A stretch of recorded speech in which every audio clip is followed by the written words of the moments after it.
Okay, when you have a retirement account, and I'm going to primarily be talking about IRAs, but the Roth versus traditional applies completely to 401k offerings. Assuming your employer offers both, it may not be the case. A lot of employers will only offer traditional 401ks or employer-sponsored programs. But when it comes to the IRA, you have control over choosing Roth or traditional if you don't make too much money to do the Roth. There is an income limit that may prevent you from directly contributing to a Roth retirement account, but there's a way around it we'll talk about. So the way I like to think about traditional versus Roth is, would you rather be taxed today or taxed tomorrow? That's the big underlying definitive factor, the trade-off between them. If you take a traditional account, you get a tax deduction this year when you invest in that traditional account. This exists because the government would like to incentivize you to invest today. So you can have a smaller tax burden if you put the money in an investment that's going to grow. Here's the problem that you might run into.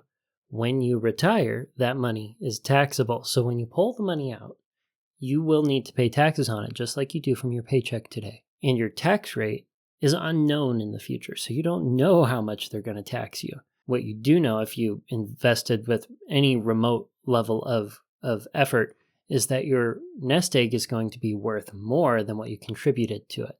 So you were able to write off on your contributions, sure, but with the growth, hopefully there's a lot more growth in your account than there were contributions. So the total monies that you're going to be taxed on as you're pulling out could very well be a lot more if you're traditionally invested.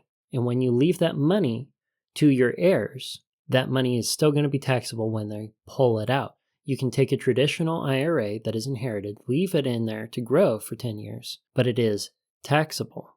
And it's possible that they impose minimum distributions that come out of that investment and tax it along the way for your heirs, just like they would in your retirement. Past a certain age, I believe it's a little bit around 70, 72. Don't quote me on that, it changes. There are required minimum distributions that kick in. You can look it up in the tax code. It basically dictates you pull out a certain percentage of your traditionally invested money and use it. That way, you can't just leave it in there until you die. You got to take some of it out so the government gets their cut, so they can get their taxes. The big problem I have with that is what we'll talk about next week. Let's talk about Roth now. Instead of deferring taxes today and paying them in the future, when you invest in Roth, you don't get any tax benefit for today. You don't get any breaks, no deductions, no squat. But your contribution, because you already paid taxes on it technically, you didn't deduct it, can grow tax-free. Now, this is a big deal. We've talked about safe withdrawal rates. Last week's episode was quite the doozy, and it focused on safe withdrawal rates in a pretty fiery way. If you missed that episode, go back and find it on the podcast. When we run the numbers for safe withdrawal rates, we're not taking taxes into account. If you are traditionally invested, your safe withdrawal rate needs to support what you're living on, plus the taxes on that distribution. So the taxes come out of your quote-unquote safe withdrawal rate. We'll use the 4% rule. If you pull out 4%, a chunk of that goes to taxes, so you're living on less than 4%. If you're invested in Roth, you don't have to pay taxes when you pull that money out. When you pull the money out with the Roth, that full 4%, if that's your safe withdrawal rate that you've decided upon using, goes to you. And you don't have to pay any of it to the government, which means in retirement, if your nest egg isn't taxed and you need a particular amount to live and you're trying to run the numbers on it, you don't need as much money in the Roth account as you would the traditional account in order to retire. There's another benefit for Roth as we're talking here. You can pull out all of the contributions without penalty in a Roth, without taxes, without penalty.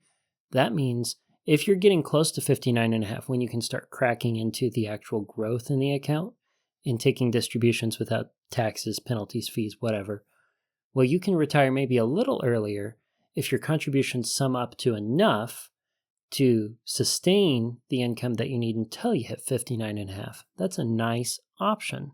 An option I don't think you have with the traditional account, but you might have to check current tax law to be sure. Things do change, and the government changes this stuff every once in a while. I think the last big change was the Secure Act 2.0. But in a nutshell, those are the differences. I want you to leave with one more word of wisdom. When you go to an investment professional or you're looking to invest for retirement, you don't want to go, I was told to invest in a Roth account or a traditional account.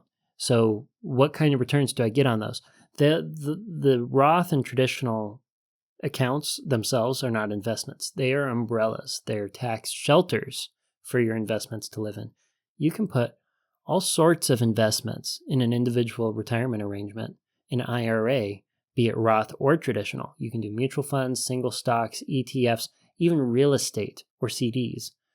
You can put almost any investment you're interested in under those umbrellas. The umbrella is just the way that the IRS is going to treat the income that you have when the money's being pulled out, and how they're going to treat your deductions or the lack thereof when your money's going in.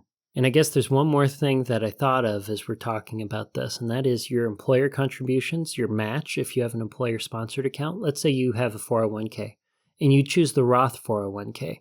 And you're like, all the money that I am putting into my 401k won't be taxed when I pull it out in retirement.